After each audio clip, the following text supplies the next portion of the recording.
We're going to do some current events. Some interesting things have developed, and I think we need to expose it a little bit about what's going on in our society, obviously. I was interviewing Tom today, and we were talking about furries, believe it or not. Furries. Believe it or not, I mean, that school in Utah, the kids actually protested against it. It's actually made national news, and these crazy teachers and administrators were just contributing to it. And we were talking about that, and then what the interesting thing, before we get into what I'm going to talk about tonight, is that there's a connection with these. Well, it's with the transgender, the identity thing, and now people that can identify as animals. But as you know, with the transgender movement, there's the pedophilia movement, and then when you look at the furries, there is a sexual thing with adult furries. Are you aware of that? Okay, so it's amazing. Tom and I were talking about this, that when you see all these different perversions, they put it on the kids, but it always ends up in pedophilia, which is a weird, sexual misconduct that's off the chart. So like Ron DeSantis had actually put out a law in Florida. They would have FurryCon, like Comic-Con or something like that. And these adult people who think they're animals and dress like animals, they forbid children to go there because it was so sexualized. And so they passed a law in Florida to prevent that. And the weird thing about this whole thing is, just like the transgender, the grooming of kids, and now you got the furries, there's always this sexual connection to it with pedophilia. It's weird, man. And you know about these elites doing the pedophiling thing and, the Epstein Island and all that stuff. It's like it goes along with this elite mentality, really. It's weird. So anyway, catch that if you get a chance. We're going to have that edited and up pretty soon. But I talked to Tom about that. It's a weird deal going on. It's like the transgender movement. It's messing up people's minds. Talking about messing up people's minds is the colleges, obviously. And it's really blown out of control, especially in New York, really out of control, right? And I talked a little bit about it in the first hour, but we need to get to the root of it, and I want to show you some of the roots of why it's happening. What we understand that this is not just simply student-led in New York, okay? Here's Washington Free Beacon. Columbia law students tell Jewish classmates police presence on campus makes them feel unsafe. Well, how do you do? I don't know what to tell you. The Jewish students are getting threatened, you idiots. I want to tell these other Columbia law students, what do you want? What do you want? Jewish people to get killed? What do you want? But anyway, they're just crazy. So anyway, as you know, you probably heard this, Republican senators demand Biden officials protect Jewish students, restore order at the colleges, and really it's happening at NYU and Columbia. These people have went nuts, right? And I've showed you the arrests. I want to show you what's recently happened at Columbia. This stuff is still going on, okay? Watch this video, and you think you're like in Iran, okay?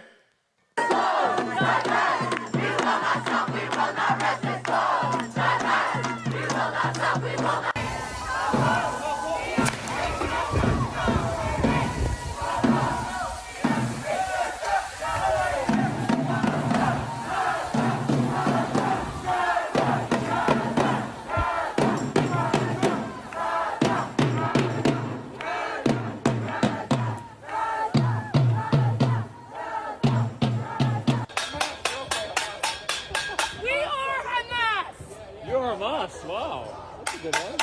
You're what? You're Hamas? Yes, we're all Hamas, eh? We don't want no Jews state! We don't want no Jews state! We remember 48! Anyway, I will keep revealing the truth about all of you. Why are you so close, man? What up? What up? People I know who don't even go to Columbia, honestly, a lot of people who are here aren't students. They've stuck in, which I think is completely fine and we accept. I know people who are helping people sneak. I don't know if I should be saying that. Yo, remember? Hey, remember the 7th of October. Never forget the 7th of October. That will happen. Never forget the 7th of October. Not one more time. Not 5 more times. Not 10 more times. Not 100 more times. Not 1,000 more times. Not 10,000 times. You ready? 7th of October is about to be every day. Every day. 7th of October is going to be every day for you. It will be. You're gonna see.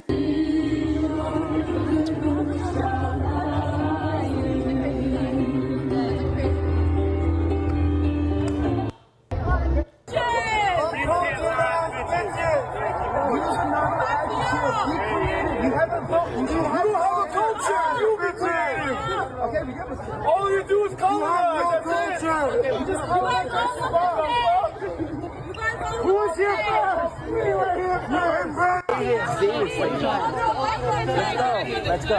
Yes, please. Thank you.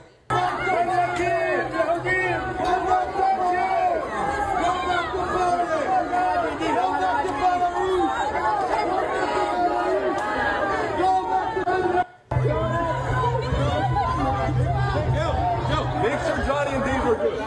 Make sure they're good. They closed all the other exits. Something like that. But we're out.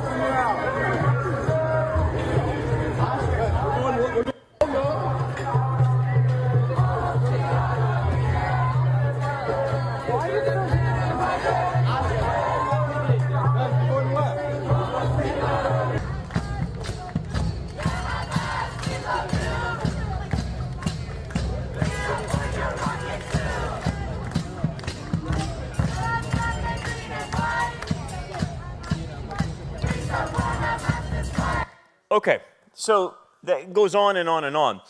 I feel, the first thing, who sends their kid to Columbia University? You got to be crazy to send a kid to Columbia University. They have suspended classes. I wish they would have done that when I was there, because apparently no finals or whatever. They suspended classes for the rest of the semester. No one has to go back. They're done, because this has turned into a riot. Now, here's what I want to make the point to you. This is not a student-led opposition. There's something nefarious behind it because it's happening in NYU and Columbia. And you're saying, why Columbia? Why NYU? Because it's real simple. The two schools are in the center of Manhattan. They're in New York City, where the most media in our nation is in New York, okay? And so if you're going to make the most impact, you have to do it in New York City or LA or something like that. You have to have a mega media center. And so this is why this is happening. And it's not happening in, Wyoming. It's not happening in Idaho, okay? It's happening where the most press is. And so it's not an accident it's happening at Columbia. It's not an accident it's happening in NYU. Anyway, GOP lawmaker says, I have a bill to defund Columbia. They're allowed educational environment comparable to Gaza. He's right. It's not going to happen because these people are all protected, but good for him to even say that. Columbia prof, our faculty jumped into to help the protesters after ignoring plight of Jewish students. That's true. So Columbia is known for the most radical professors you could possibly imagine, because if you remember, the Frankfurt School came out of Germany, and they were Fabian socialists. They left Germany because of Nazi Germany, and they actually came to America, and where they centered was at Columbia University. So for a long time, they hid at Columbia, and then they were in Teachers College there as well. And they stayed underground. And this happened from the 40s to the 50s to the 60s to the 70s to even to this day. So many of the radicals that were were trained in our country were trained at Columbia. And these Fabian socialists were there. Fabian socialists are different than communists. Communists will basically stick a gun to your head and force you to do it. Fabian socialists are going through brainwashing techniques.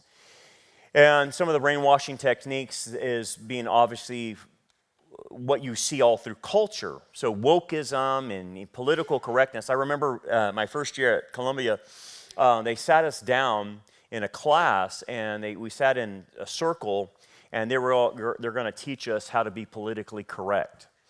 Yeah, it didn't teach me anything. It just teach me to be mad about them. But I remember that most of the students there were just absorbing it like idiots, just useful idiots. They just went along with it, right? So it's been a long history of it. So what I'm trying to say is, this is a strategic point to do this at, this location, because you have the professors that will back it. And yet, even though Columbia has a large Jewish population that attends there, very large, because obviously Long Island and Manhattan and the surrounding boroughs is a lot of Jewish people. So you have LA and New York being the highest concentration of Jewish people in the United States. So there's a high concentration of Jewish people that attend Columbia. For this to happen with that amount of students on campus, with these, this is kind of shocking, but it doesn't shock me in so much as because the radical professors that are there and the radical professors that they hire. So it's just like off the chain. So it doesn't shock me that they're jumping in and helping the protesters. Now, here's a good interview with Dershowitz and how DEI and wokeism is affecting these colleges and universities. I want you to hear from him and listen to what he says, okay? About Alan Dershowitz, professor emeritus at Harvard University and author of War Against the Jews, How to End Hamas Barbarism. Professor Dershowitz, you know more about this subject than me, probably than almost anybody on the planet. I'm giving this Columbia president a little bit of a plus because she seems to have done something. But more importantly, what do you think, sir? Well, she gets about a B- with grade inflation because she hasn't dealt with the problem. The core problem is DEI, diversity, equity, and inclusion, and intersectionality. These dominate universities today, and they're the sources of anti-Semitism. Let me tell you a story about one professor. His name is Joseph Massad. He is the one who praised Hamas on October 7th and said what they did was a wonderful thing. He is pro-Hamas. I opposed his tenure before he got tenure. I told the university that he was a third-rate academic. He had called on a Jewish student as a teacher. And when the student said and started talking, Joseph Massad, the professor, said, "You seem to have an Israeli accent. Are you Israeli?" He said, "Yes." He said, "Can't speak in my class unless you're prepared to say that Israel has committed war crimes." This is a professor. He hadn't gotten tenure yet.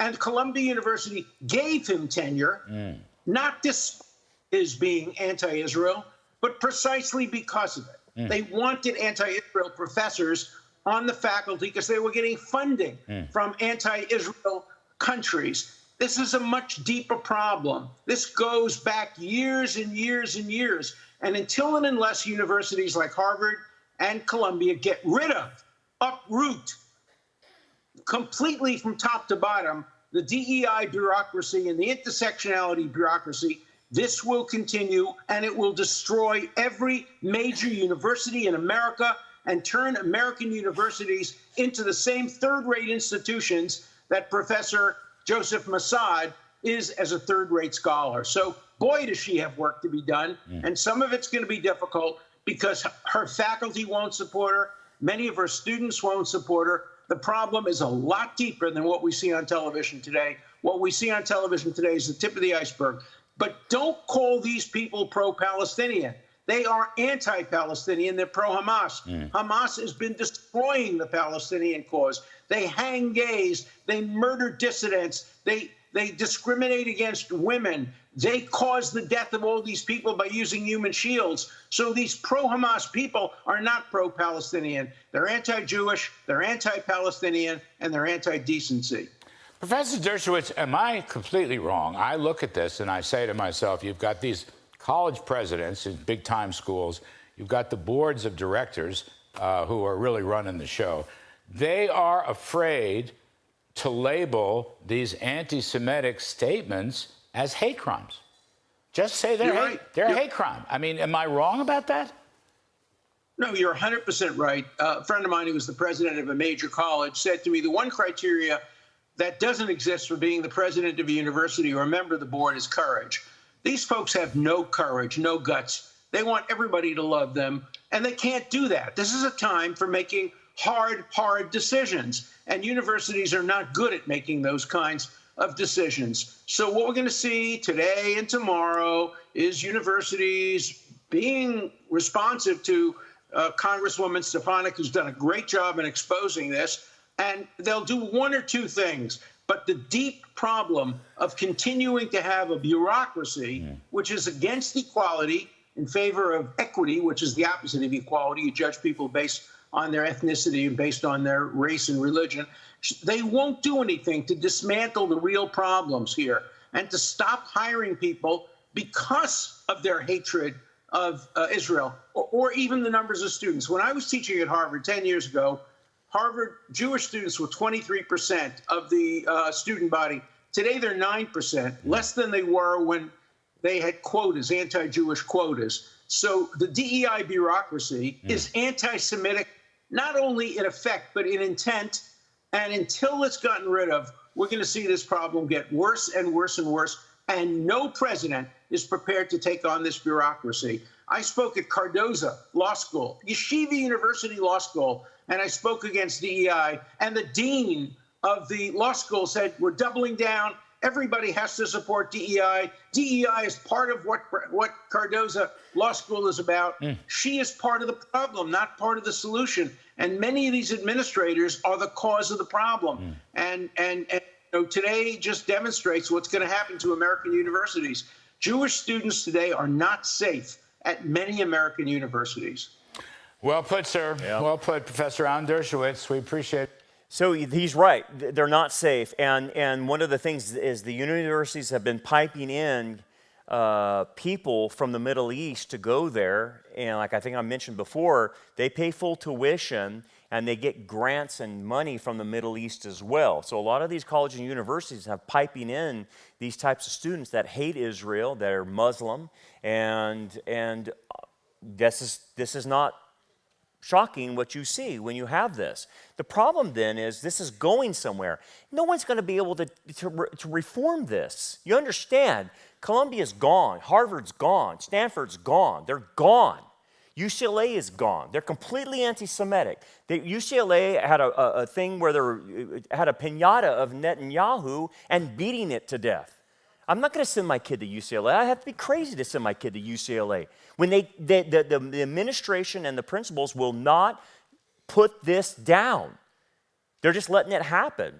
And I like what Tom Cotton said. Biden should revoke visas of students breaking laws in anti-Israel protests. He's totally right. Kick them out of here. Get them out of there. We don't want these types of people in our country. Why do we let them have student visas? Get them out. Expel them. Well, it's not going to happen. Here's NYU students. I want you to again, look at this, but I want you to understand this is not just simply student-led, okay? Keep that mindset. I'm going to show you something in just a bit. NYU, where we are watching this walkout happening in real time. This new demonstration is happening after more than 100 arrested in New York City last night. We saw a growing number of protests emerge and erupt all over the city. The group here is a group called the NYU Palestine Solidarity Coalition. They're calling on students at New York University to walk out of their classes today following the anti-Israel protests that unfolded there last night. They're posting on Instagram for students to walk out of their classes at 1 p.m. Eastern time. We are obviously now in that hour, and head to Washington Square Park, which is just a couple blocks there, to reflect, debrief, and strategize, according to their post. Let's bring in Arkansas Republican Senator Tom Cotton on the breaking news as we do watch these pictures. Senator, what are your thoughts as you see this happening and now to think you've got classes canceled at Columbia University? I mean, why can't they get a hold of this situation? Well, Sandra, I gather there were about 100 people arrested last night at NYU. It seems like there may need to be even more arrests today.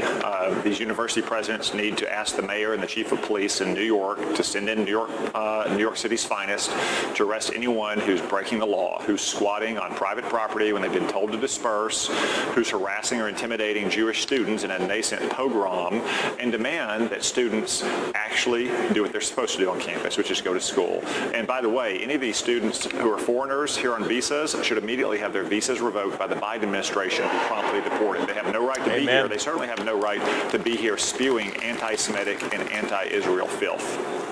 Okay, we know it's up to the universities to call the police on their campuses, right? Private universities. However, there were students, we had one sitting on set here, two I should say, on set here yesterday, Jewish students who they feel so threatened, their rabbi on their campus at Columbia is telling them to go home.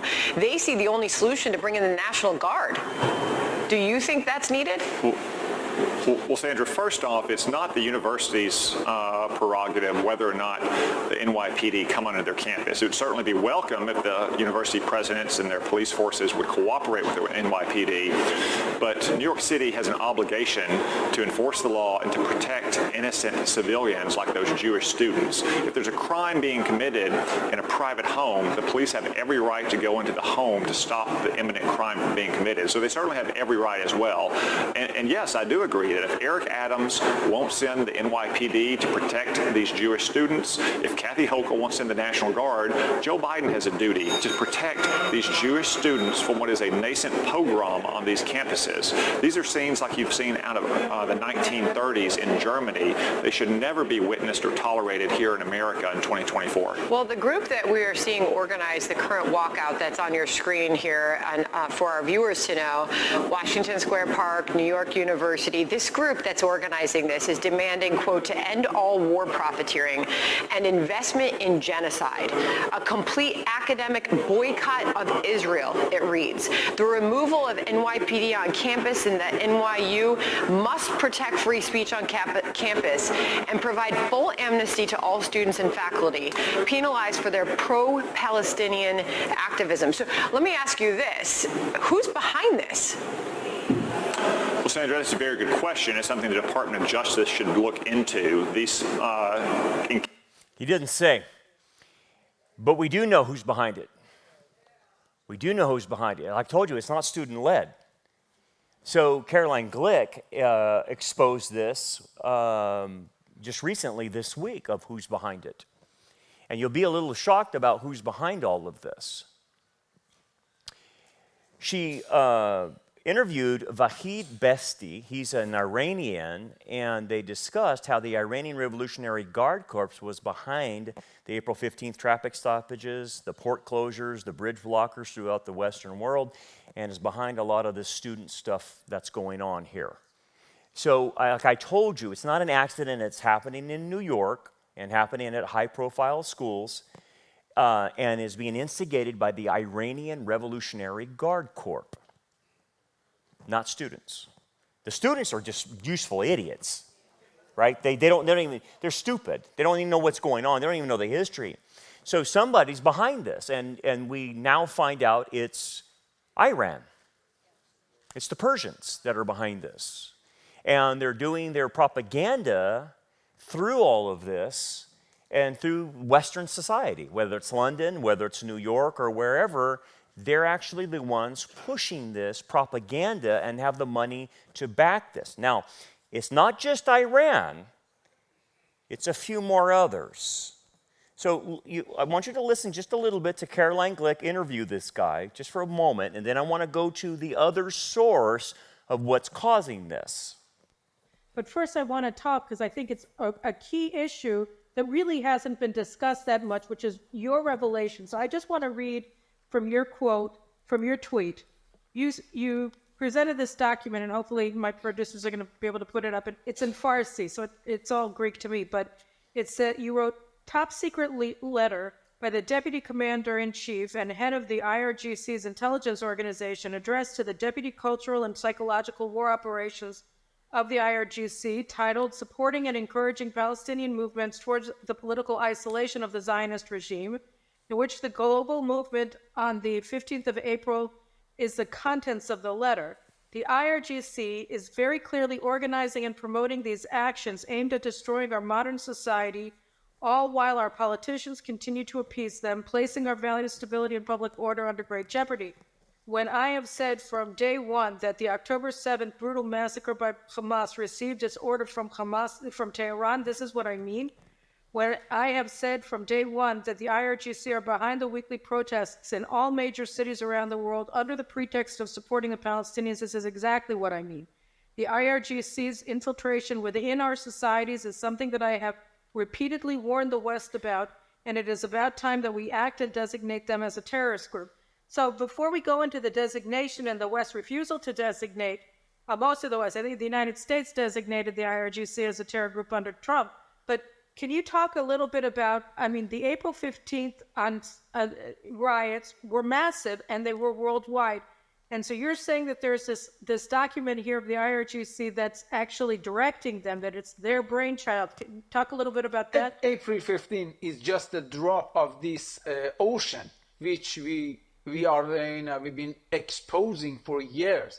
Of course, this page, this document that I revealed, it showed the order, the direction, the support. It comes from Tehran, it comes from IRGC, and this is part of their PR war.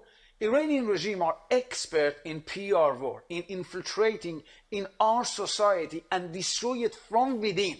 This is their strength. So because they have been working on this over 35 years, they invest a lot on this. They got different groups, they have different so-called charities, religious centers, mosques, which they working on these different programs.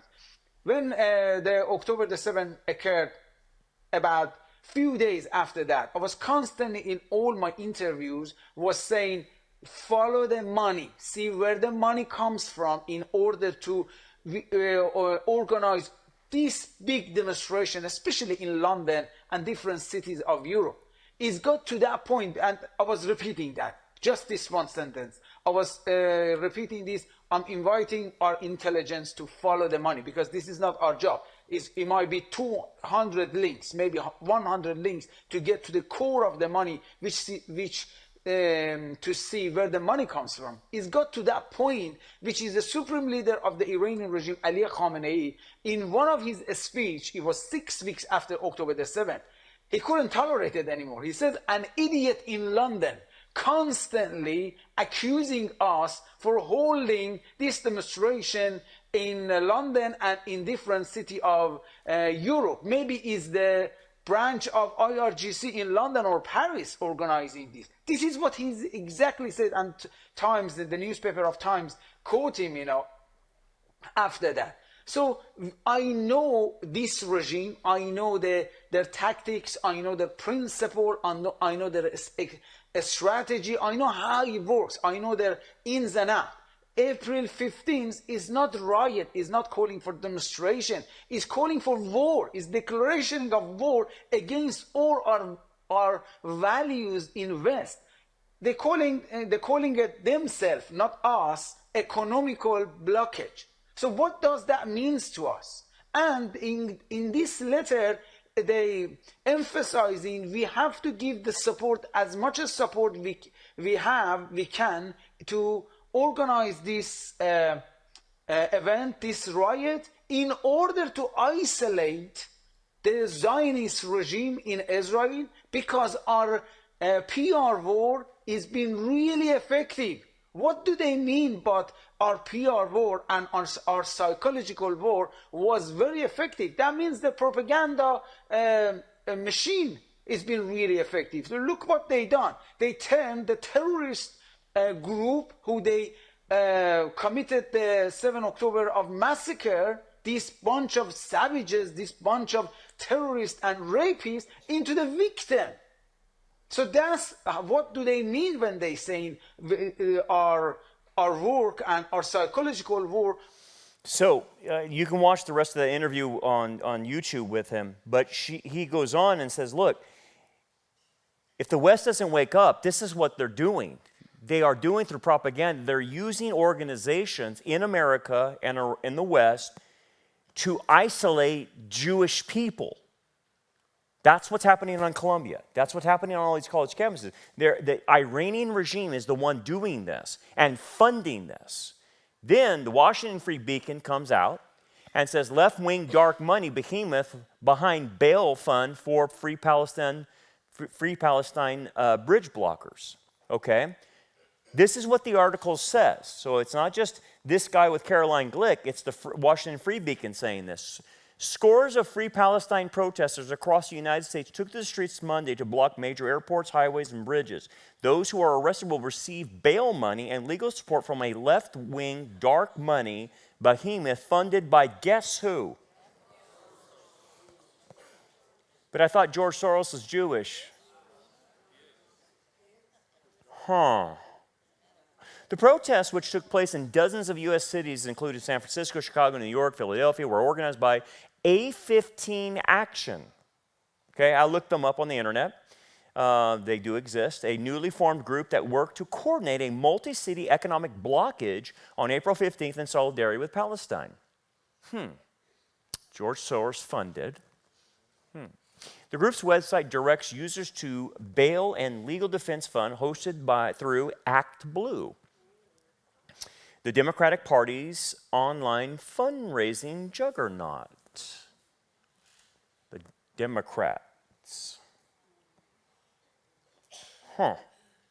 Those who donate to the fund, the Act Blue page says, are sending money to the Community Justice Exchange, which provides money bail, court fees, and fines, and other legal services to community-based organizations that contest the current operation and function of the criminal, legal, and immigration detention systems. The exchange is a project of the Tides Center, a left-wing dark money network funded by George Soros, Pierre Omidyar, and other liberal billionaires. Oh. So you got the IRGC with billionaires, the Democratic Party's online fundraising juggernaut, Act Blue. So who's behind all of this? Here's A15 economic blockage. A coordinated economic blockade to free Palestine. The proposal states that in each city we will identify and blockade major choke points in the economy, focusing on points of production and circulation with the aim of causing the most economic impact. As did the port shutdowns in recent months in Oakland, California, Melbourne, Australia, and just a few examples. So they're doing this to hurt the West economically for supporting Israel. Oh. Here's the participating cities. This is very well coordinated. This is not student-led. You understand where I'm going with this? This is not student-led. This is highly organized and well-funded.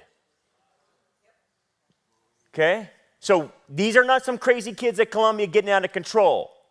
These are billionaires piping in money to this, to be anti-Semitic and isolate Israel. And George Soros, didn't he help the Nazis when he was a young kid? He turned on his own people. Yeah, he's doing the same thing again, along with these other globalist elites. Here's Act Blue's website. Says its fundraising platform is only open to groups whose work is not at odds with values including, but not limited to, social equality, women's rights, LGBTQ whatever rights, racial justice, diversity, freedom of speech, yeah right, disability rights, and respect for scientific inquiry, discovery, and data, which is all wokeism. Which in wokeism, Israel is the bad guy. Okay, right? Israel's the bad guy in wokeism, along with Christians. Tide Center. Now, I think Glenn Beck exposed the Tide Center a long time ago. So that should be familiar to you. The Tide Center houses a variety of left-wing groups, including Black Lives Matter Global Network Foundation. Wait a second, I thought Black Lives Matter got exposed. Yeah, they're a Marxist organization. They're a left-wing organization. They're not for black lives. That's just a front name. That's the last thing they can concern themselves with is black lives. It's actually a Marxist organization. And they're involved. It funnels millions of dollars to wealthy donors to these groups. The Tide Center, for example, fiscally sponsors, guess who? The Arab Resource and Organizing Center, which last year organized a direct action protest that attempted to block a U.S. military ship bound for Israel from leaving port in Washington. It also sponsors the Adala Justice Project, one of America's most vocal Hamas apologists. This is all coincidence. This is no way could all of these be tied together. Brandon, this is just coincidence that these all line up. Do you understand what you're seeing? This is one of the most nefarious ventures against Jewish people, and it is well funded and well organized. It is not a bunch of college students doing this. And that's for another time, the flurries. Flurries, yeah, there you go.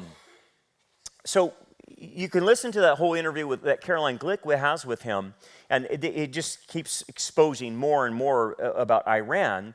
So you have Iran, then you have the Soros Foundations and the Democratic Party, or at least their fundraising aspect, which is just mega fundraising. This Act Blue thing, or this other 15 thing, Tide Center, dude. You are watching Nazi Germany develop right in front of your very eyes. As organized as the Nazis were, this is that organized. But I'm going to tell you something. It's better organized. It has more money. And it's not just regional, it's global, because I showed you all the countries and all the cities that are involved. And we're talking about Australia and Canada and all over the West, basically. So they're isolating Israel in the West and demonizing her to the American population, to the European population, to the Australian population, to Canada and everything. They're demonizing her systematically. So I'm a little taken aback because this is not two kids down, doing this. This is big. This is Luciferian. Okay, this is totally Luciferian. This is satanic, because what you're watching is the development of a genocidal mindset towards Jewish people. And I'm really shocked that I'm seeing this. So, in response to this, I think we all better wake up to how sinister this actually is and how important it is to stand with the Jewish people. Now, I'm working out some things right now behind the scenes. I've reached out to the local rabbis here, and I've even offered, I said, look, man, I know things are getting bad. Do you need security?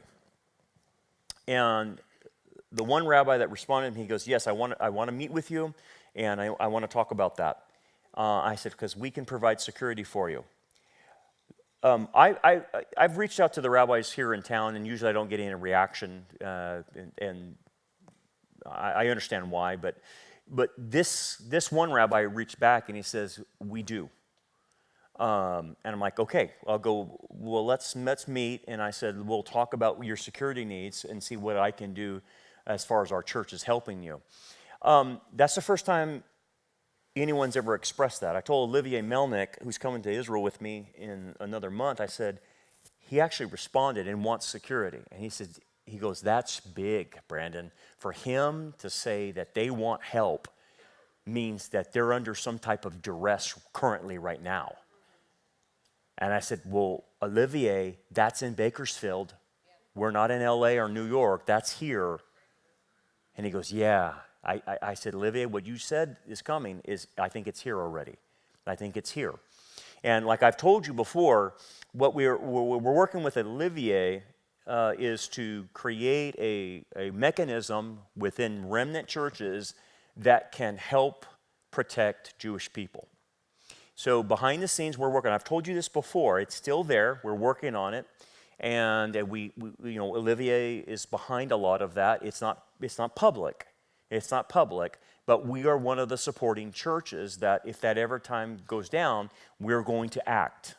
We're going to act to protect our Jewish people here in Bakersfield. We're going to do what we can for the rabbis and the Jewish congregations here, synagogues, because we're not sitting this one out. You see how sinister this is. There's going to come a day, if the rapture doesn't happen anytime soon, you and I, we're going to have to stand for the Jewish people here locally. We're going to have to stand and protect them in some form or fashion. And just like you see in that Colombia, right? Yeah, that crazy genocidal mindset, we're going to have to stand face to face with that. So the reason I'm exposing you so that you can prepare. You can prepare mentally, you can prepare emotionally, you can prepare spiritually for what is coming if the rapture doesn't happen anytime soon.